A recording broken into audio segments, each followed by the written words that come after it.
अस्सलाम वालेकुम। Welcome to Pakeezah institute dot com. MS world की एक और क्लास के साथ मैं हूं शुएब अहमद। तो स्टूडेंट्स, आज की क्लास में हम पढ़ेंगे स्विच विंडो। तो चलें स्टार्ट करते हैं कि स्विच विंडोज़ किस तरह यूज़ कर सकते हैं MS वर्ल्ड के अंदर। तो स्टूडेंट इस पर क्लिक करें तो ये देखें हमारे पास जस्ट एक ही डॉक्यूमेंट शो हो रहा है। तो इसके लिए हम एक और डॉक्यूमेंट ओपन करते हैं। यहाँ पे ये टेक्स्ट पेस्ट किया मैंने।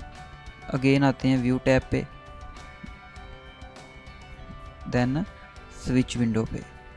अब यहाँ पे हम क्लिक करें तो ये देखें हमारे पास दो डॉक्यूमेंट शो हो रहे हैं, मतलब कि हम जितनी फाइलें हमने एक वक्त में वर्ल्ड में ओपन की होंगी वो सभी यहाँ पे शो होंगी। हम एक और को कर लेते हैं। यहाँ पे ये कर देते हैं। अगेन व्यू पे आएँ तो ये देखें 3 हो गई हैं। हम एक और कर लेते हैं, ये ओपन कर लेते हैं टेम्पलेट को। अगेन व्यू टैब पे आते हैं। यहाँ पे देखें तो अब हमारे पास 4 डॉक्यूमेंट ओपन हैं। तो अगर आप इनमें से किसी और पे जाना चाहते हैं तो फॉर एग्जांपल इस वक्त हम 4 पे हैं, मैं फर्स्ट वाले पे करता हूँ तो ये देखें डायरेक्ट फर्स्ट वाला आपके सामने ओपन हो जाएगा।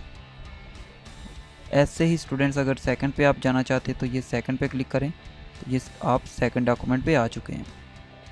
ऐसे ही थर्ड पे भी आप आ सकते हो जस्ट क्लिक करके। अगेन आते हैं, ये 4 पे क्लिक करते हैं तो ये देखिए 4 वाली विंडो हमारे पास ओपन हो चुकी है। तो इसलिए स्टूडेंट्स हम यहाँ यूज़ करते हैं स्विच विंडो के। हमें इसे क्लोज़ करें या फिर इसे इधर से मिनिमाइज़ करें फिर दूसरी को करें तो हमें इससे बेहतर है डायरेक्ट यहाँ से ही आप जिस डॉक्यूमेंट पे आना चाहते हो उस पर ऐसे क्लिक करते जाएं और उस पर काम करते जाएं और उसे सेव करते जाएं। बार बार आपको उसे ओपन करने की ज़रूरत नहीं पड़ती, यहाँ से आप जल्दी उस पर पहुँच सकते हो। तो ओके स्टूडेंट, उसके बाद देखिए मैक्रोन्स की ऑप्शन है। ये रिकॉर्डिंग के लिए होता है कि आप जैसे camtasia स्टूडियो में कोई भी काम करते हो उसे रिकॉर्ड करते हो, ऐसे ही आप इसे भी रिकॉर्ड कर सकते हो। तो ओके स्टूडेंट्स, ये तो थी हमारी आज की क्लास जिसमें हमने स्विच विंडोज़ के बारे में पढ़ा है।